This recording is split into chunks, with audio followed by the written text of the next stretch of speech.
حنا بلوس اليوم راهي في تيميمون عند السيدة حدة اللي كانت تبيع المأكولات الخفيفة مع ولادها، واليوم راح عندها مشروعها الخاص. تابعوا قصتها. يعني ما شاء الله وقفة على رجلينا، عمرنا ما مدينا يدينا ما طاطينا، يعني وقفنا بشوية، طلعنا للسطح بالسلامة والحمد لله.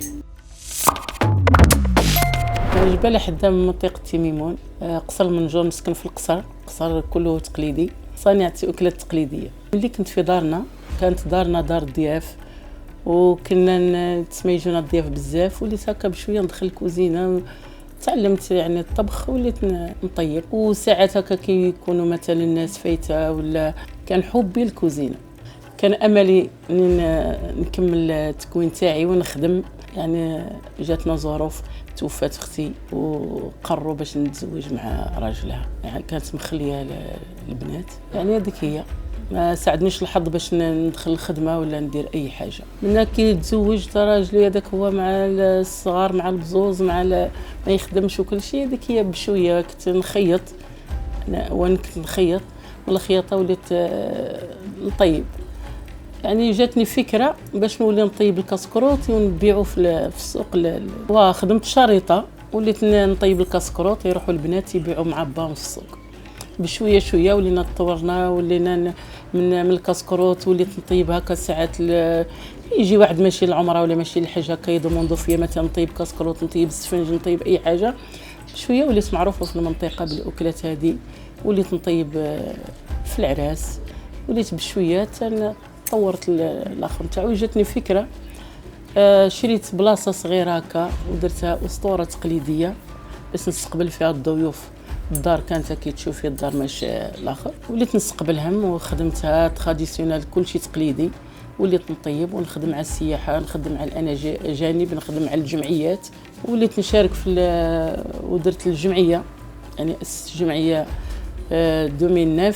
لحد الان راهي تمشي للجمعيه في صناعه تقليديه في النسيج والخياطه، ومامطون ولينا نديروا الدورات التكوينيه في الطبخ التقليدي.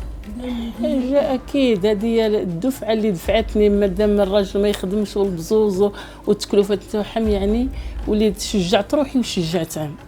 مام هما عطيتهم التشجيع، منها يتعلموا، منها يعني باش يوقفوا على رجليهم، ما يمروش بالمحنه اللي مريت بها.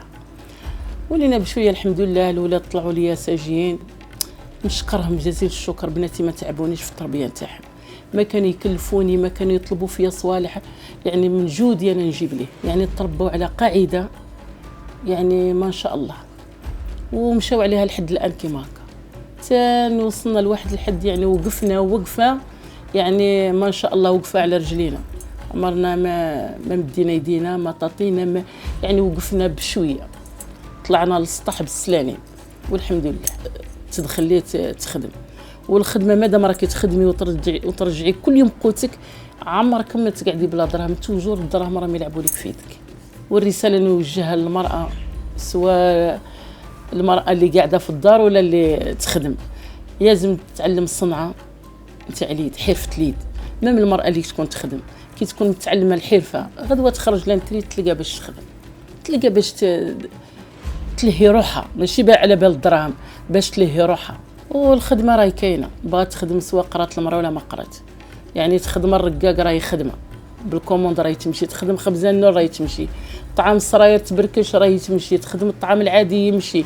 حنا نكونوا قاعدين هنا الناس يجوا يقدموا عندكم الطعام عندكم هذه، ولينا نخدم في داري وليت نخدم. طعام السراير هذا قلنا اللي خدمته بلي زيبيس، الاعشاب الطبيعيه نفتلو، يعني الطعام نفتلو وحدي. يعني مازال جامي ما شريت الطعام ولا شريت حاجه، ميم لي زيبيس نخدمهم وحدي، كل شيء الحاجه اللي تطيب لازم نخدمها. وهذا خبز النور بالقمح والفرينه، خدمته عادي في الفور تقليدي نتاع الطي. وهذا الرقيق، حنا نقولوا له رقيق بالمرقان تاع العدس وتدلخ. حنا كيما الخبز الرقاق هذا نخدموه مثلا في الناير، ولا كي يجيك ضيف عزيز هكا تبغي تنوعي ليه الاكلات ديري ليه. والخبز النور هذا نديرو عاده يعني في المناسبات كيما العيد، الاعياد، كيما كنا بكري نديرو في العراس في الكاسكروط نديرو خبز النور والمرقان تاع العدس. يعني تقدميه كطبق، يعني والله ما شاء الله.